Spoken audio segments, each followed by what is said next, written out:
welcome back to the Life and Listings podcast. Today I have Jeff joining us. Hey, Jeff. What's going on? Hey, I'm super excited about this. We've been talking about this for months. We finally got it on the calendar. Yes, we did. We have a bunch to talk about today, and I'm really excited what direction it's going to go in. But one of the things that we were talking about earlier was just you work mostly in the real estate space. And one of the things is just most realtors are heavy creatives, high eyes, usually OCD, all of those things. So, how do you work with agents or how are you coaching them to grow their business? So that's a broad question. I'm going to give you a little answer, and I might then ask you to re-ask it a little more niche. Okay. But you mentioned the creative, and I have been fortunate enough to attract just an unbelievably creative crew into my coaching roster. And if we started showing some of the names, you'd be like, I know that person. And so it's just been an honor for me to have that opportunity. One of the biggest things that I really focus on is getting them into action. And we're going to unpack that, I'm sure, in a few minutes. But going from ideas to action is one of the most important things, and then not getting stuck in between the ideas and action, or even once they start in the action. I've seen a lot of people get frozen, but like staying in action and stacking enough action over a long enough period of time consistently is, I think, one of the most important things for anyone in any profession, but especially creatives in the real estate space. Yeah, I find that, especially in the real estate space, and I know this is in other spaces, this is the same way, but a lot of us go to a lot of different conferences. We're watching YouTubes, we're in webinars, and we get all of these ideas. So, how would you tell a business owner or an agent which ideas to actually put in action? Sure. So for me, it's super, super case by case, super individual. And the folks who I work with, a lot of times I work with them for many years. And so we have an opportunity to really get to know exactly where they are, who they are, where they're going, what they want. If it's a newer relationship, we're diving in there first. What do you actually want? What are you good at?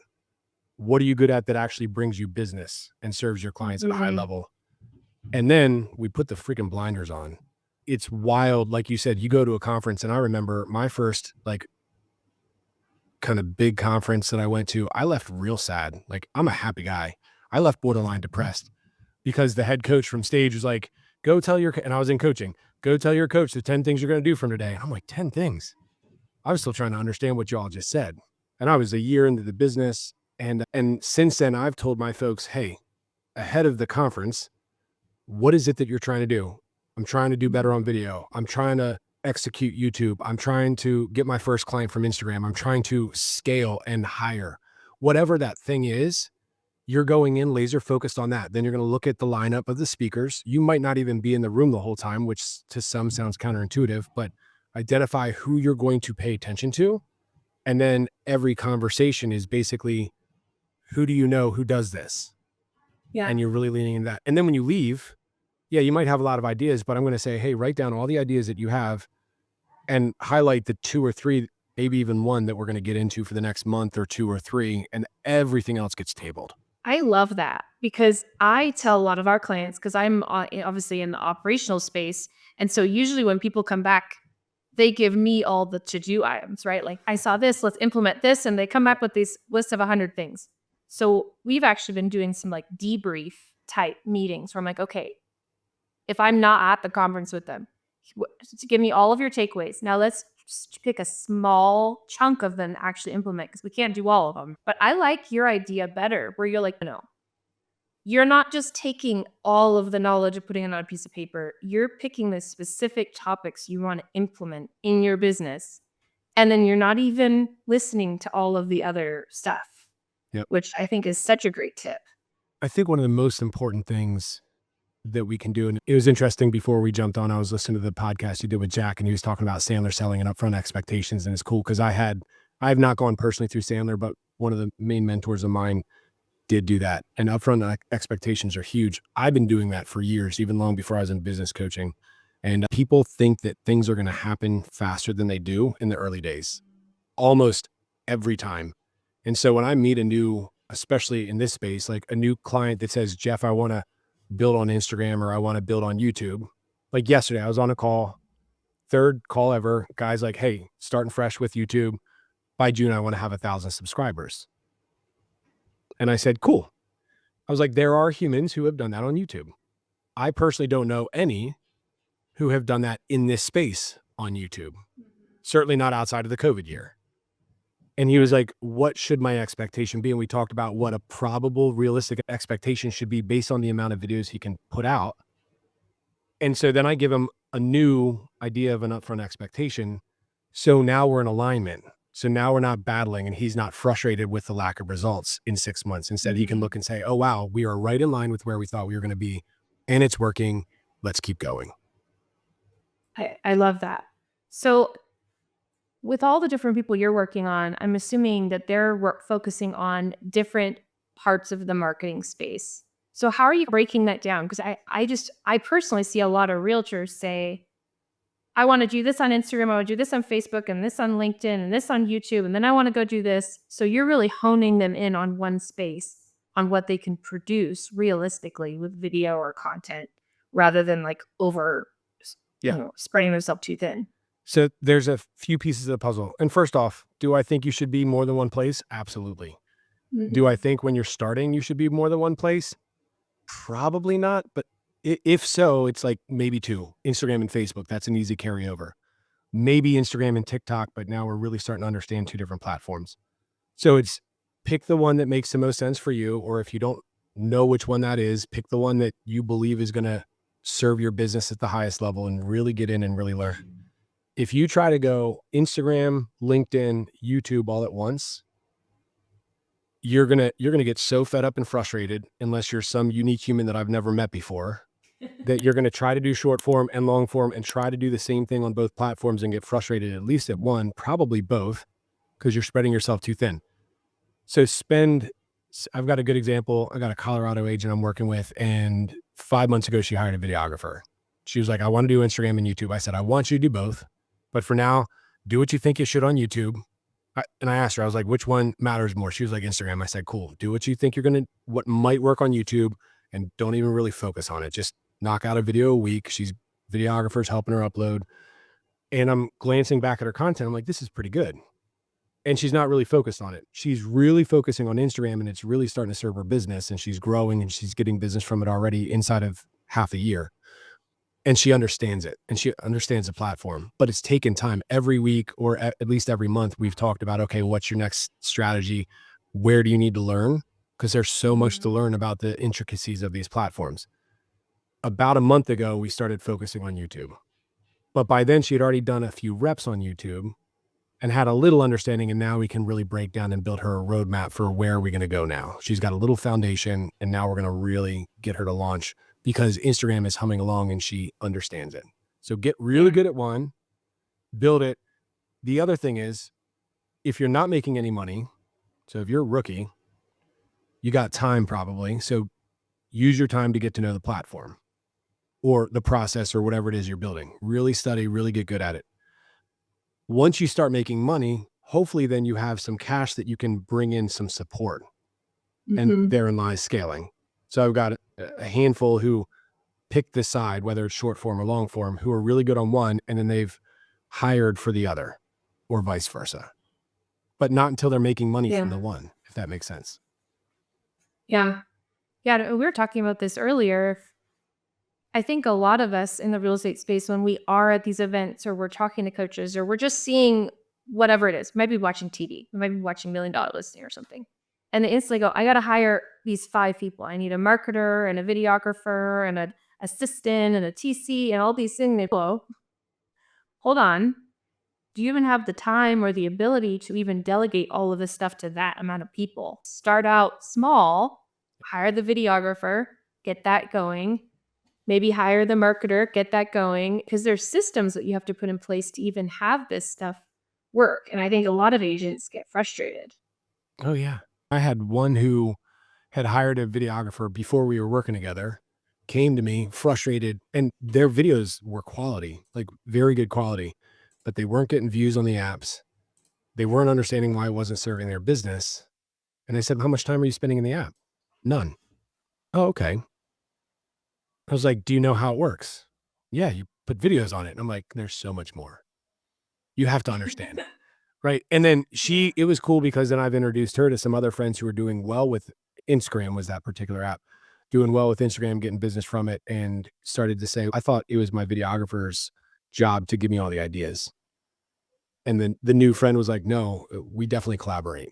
So since then, she's dove into the app. She understands the platform better. She's gone to work on the learning. And I think there's learning in the doing, but I think there's learning in the learning too. You got to figure out what is your learning cadence. But to your point, don't hire five. Uh, y- you're going to hire five and you're not going to have a clue what any of them are doing. And then you're going to be a bad leader. Mm-hmm. Hire Yeah. one, maybe two, but hire one, make sure that they're doing a good job, make sure that you're communicating well, make sure that you're setting the right expectations and they're delivering on it, make sure that you start to get business from it. And then you can say, okay, I'm being a good leader for this person that I hired. Who's next? Mm-hmm. So how do you figure out who's next? What do you want? Or what do you need? How do you know what you need? Yeah. Yeah. So a lot of it comes down to where are you going? So hopefully you've created yourself some sort of roadmap, whether it's an annual business plan, a 1, 3, 5, 10-year goal. But you got to know where you are, be sober minded about where you are, know where you're going. I'm big on communication, community, and collaboration. So look around you and see who else has done what you think you want to do. Yeah. And you probably are going to want to get a little bit of time with them, which can be a weird thing because especially in the creative space, there's some real, it's almost, it's playful, right? But you have these people who have tens of thousands or even hundreds of thousands of followers or subscribers. And it's, oh, I want to be like so. And then they're like, I just want to get coached by so. And most of these folks don't want to coach. Yeah. But if you've taken some steps to do some good work and you have built some things, and then you go to that person and say, hey, could we get a little bit of time? There's a decent chance a fair bit of those folks are going to say, sure. Or again, with the Mm-hmm. right coach is going to help a lot. But then get clarity on where you are. Here's where I am. A lot of times they're going to be able to point to where you are and what you've done to help you figure out, hey, this might be the next step. That's happened to Yeah. me 3 or 4 times. Somebody spoke life into me and said, this is where you should probably go next. And it was hugely helpful. That's great insight rather than just thinking, oh, I just need to do this thing. Talk to people that have been doing the same thing and see what where they went, whether it was a VA or a skilled marketer or whatever that looks like, not just jumping to an assumption of I need a full-time TC. You might not need that. Let's look at where it's going to help your business scale the most. The one other thing, full-time TC is the perfect example. It's a lot of it's math. So you got to step back and you got to look at it from an objective perspective. So if a part-time TC that you could hire who would be good, I've got one. I'm mostly coaching, but the nice thing about having a TC is I can be coaching and they're running my deal in the background. Cost me $500 per file or whatever it is. And some people might even be like, that's a lot. I'm like, yeah, she's really good. I don't have to worry about anything. Yeah. But if I'm not doing, work out the math, if a full-time TC costs me $50,000 and I'm not doing 100 deals, it's costing me money to have a full-time TC. So it's simple math. And same thing, I've got friends who I know who have spent a fair bit of money on video. And I'm like, what's the ROI? Are you going to sell enough homes to cover that expense? Some don't. Some of them have said to me, Jeff, I don't really care because I need the accountability and they are my accountability. I said, cool, as long as you work through that, but don't blindly spend $2,500 a month on a videographer with no plan of ROI on the far side. Yep. Yeah. So work out the math. Yeah. I think that's real. I think it's really important to really think about the long term and the entire year. And then also think about when we're making these strategic hires. To me, a TC is the highest turnover position you have. And they're also the hardest to train because you have that in house. You've got to have someone either very skilled, which can maybe leave, and you got to build out your systems. So, in my opinion, that's one of the highest turnover positions you can hire in your organization. So, think about stuff like that. Where are you trying to go? If you're never trying to sell 500 homes a year, maybe you don't need an in-house person. Maybe a contractor makes a whole lot more sense. And I've literally had 2 contractors who've worked in my real estate business for both of them have coming up on 5 years. and have never missed a Yeah. beat. And I'm extremely Yeah. grateful for them. Videographer and editor, I've worked directly with 3 videographers I've really liked and 4 or 5 editors who I've really liked. Yeah, all of them I've really liked once we worked out the kinks. Yeah. But I've also talked to a lot more before I found who I was looking for. So those are pieces of the puzzle. Mhm. But again, if you're holding on tight, at some point in time, you got to loosen that grip if you want to grow and scale, assuming that's what you want to do, or get your time back, which I think is important for most of us. I think that's the other side of it too, with a lot of us and where we're at, because it can turn into a 24-hour position. So it's not always just about scaling the business. It's also about, do you have a personal life? Are you enjoying what you're doing? Or are you just grinding and selling 100 homes a year? That's amazing. But if you can't go home and sleep or work out or maybe be with your family or loved ones, what's the point? And that's my job as a coach, is to move people to action that ultimately helps them reach their goals. And I typically ebb and flow between 2 different kinds of humans, ones who need business, others who have so much Mhm. business they need support and or to get some of their Yeah. life back. And a lot that are somewhere in between, depends on the state of their business at a current time. But I like working with both, but it's a real interesting and fun challenge working with the ones who are 100 plus home producers, $1 million earners, who I'm like, retirement's coming, or I've got a Mhm. young one and I'm like, family's coming. Right. And Mhm. this is something we've talked about. I want to start a family. What does this look like? And she's literally said, she was like, I would like to keep my production where it is, and I would like to be more hands off. And not hands off as in like completely hands off. She still wants Yeah. to do what she loves doing, but finding the right fits of the right people to help support her along the way. And she's doing a nice job. She's still got some work to do, but she's doing a real nice job on her way so far. Yeah. It's an important balance. It's hard, but it's definitely important. Okay, I'm going to shift a little bit as we wrap up. Jeff, what is your superpower? This is a fun question. It's a combination of 2 things, but one I think really fuels the other, and it's building people's confidence and moving them to action. So helping them be decisive and move them to action. And the wild thing is, it's almost like the chicken and the egg. When you have confidence, the likelihood of you taking action goes way up. Yeah. But normally, to build confidence, you need to take action to have done the thing enough times to have built the confidence. And so I love the fact that I get to stand in the gap for them, especially from a coach or as a coach, and help them identify things they're good at, where places where they've won, maybe places where they're not talking real nice to themselves in their head, because we listen to our own voice more than probably any other voice we hear.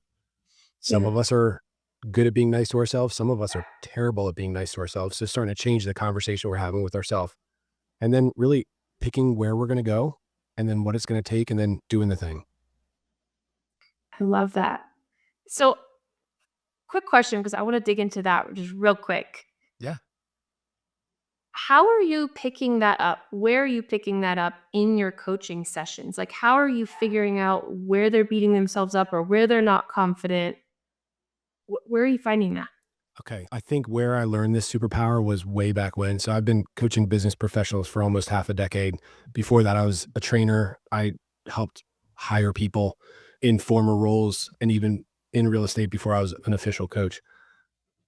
I coached competitive all-star cheerleading for over 2 decades. So I was working with young female athletes, normally not much younger than 10, but from 10 to 18. And so I Okay. got to work with and deal with all these personalities of all these young kids who had no idea what their personalities were. Like, we know what disc tests are, right? They have no Yeah. idea. So I've got a Yeah. driver, I've got the high I, all these different things. But there were these kids who I was working with who, and some of them I worked with for years and years, and some of them couldn't be nice to themselves. And we're talking about like good family, good upbringing, all sorts of things. And I'm like, hey, repeat after me. And I would say some sort of like positive affirmation. They could not finish the sentence. I'm like, oh, dang, we got to work this out. We got to figure this out. And so I started unpacking a lot of psychology stuff. I don't have any background in psychology other than, for me to be the best coach I could be, I've got to figure this out.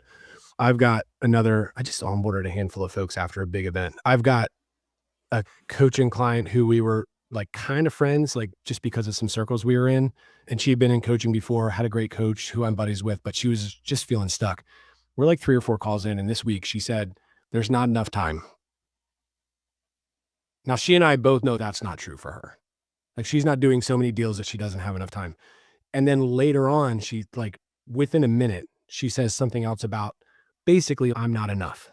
And she was talking about a particular part of her skill set. And I was like, all right, we're going to start to unpack. And so this is like the real time version of the answer to that question. She said, I said, anytime you got to catch yourself in that moment with the not enough time, not enough skill, not enough whatever it is, and we need to put it out after it. There's not enough time if I'm not utilizing my calendar. And then figure out what's the reverse of that. If I use my calendar, there's plenty of time. There's not enough time if I'm not doing the work. What's the reverse of that? If I'm doing my job, there's plenty of time. Yeah. I'm not enough with whatever skill you feel like you're lacking. Okay, I'm not good enough at negotiating. Cool. I have an opportunity to learn how to be a better negotiator. That's the weird part about a lot of real estate sales professionals is they have no sales background. And because I've got a lot of creatives who come to me, I've learned, wow, you should have some sales training, like what Jack was talking about. And your confidence is low. So you'll go on a listing appointment, you'll crush it if somebody called you because they saw your video and they're like, I want you. And you're like, I'm your person. I do good videos. But the minute it's you versus somebody else who's like rock star agent in your town, you're like, what do? I don't even have a listing presentation. Sales practice. Yeah. So for me, it feels intuitive, but it comes from that whole background. I know I'm being a little wordy here. Hopefully it helps bring some clarity and context, but it's really unpacking. And I feel fortunate that I get people to open up quickly. But I was in an onboarding conversation the day after an introduction. We were at an event. Somebody's, you should coach her. And I was like, okay, a different person. And we were like 7 minutes into the conversation. I was like, and by the way, mom of a 2 and 3 year old, good agent, doing good business. And I could just tell. And I was like, you have a little mom guilt? I'm not a mom. I only get it from concept. I can't say that I get it. And so I want to be careful as a man in this space who coaches a handful of females. But I was like, you're wrestling with mom guilt, tears. And the cool thing is in our first coaching call, I was like, hey, what's the biggest thing that's hanging you up? And it was her morning. And it's because she got stuck to her phone the minute she woke up and she blew up her morning. And before you know it, I was like, hey, you're only to do this week. Accountability is don't touch your phone until you drop your girls off at school. And for accountability, you'll text me. You'll text me the minute you touch your phone. So if you want to jump on Instagram before that, you're texting me earlier. And she did great. And the next call, I was like, how are you feeling as a mom? And she's already starting to feel better. And then I earn that trust. And then they open up more to me because of that. Yeah. I love that. I feel like that gave us really good insight on like how you're digging in with each person. Because everyone's business is different. Their life is different. One person has mom guilt. The next person wants to build a family. And so you have to structure whatever business you're building around that.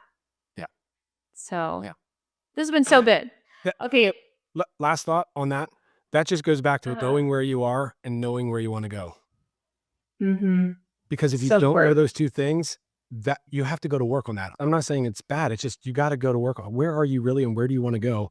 Because that starts to build, okay, now how do we navigate the roadmap? Who else has done it? Who do I need support from? Yeah. Yeah.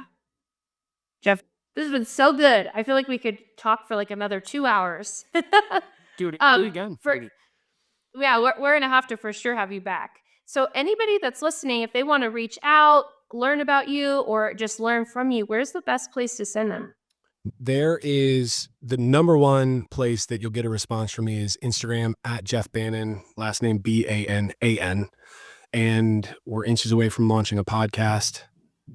We were talking about cheerleading. So Who's Your Cheerleader will be the name of the podcast. A few episodes have been recorded. We haven't started uploading yet, but we're getting real close. And the website is jeffbannan.com, but there's not much there other than a placeholder, letting people know what I can do as far as speaking, coaching, that sort of thing. So amazing. And I'll drop all this in the show notes too. If you're listening on a podcast app or you're watching on YouTube, I'll put all that down below. Thanks for joining me today, Jeff. This has been great. Absolutely. It's been great. Thanks for having me. Appreciate you. All right. See you again soon. Sounds good. Bye.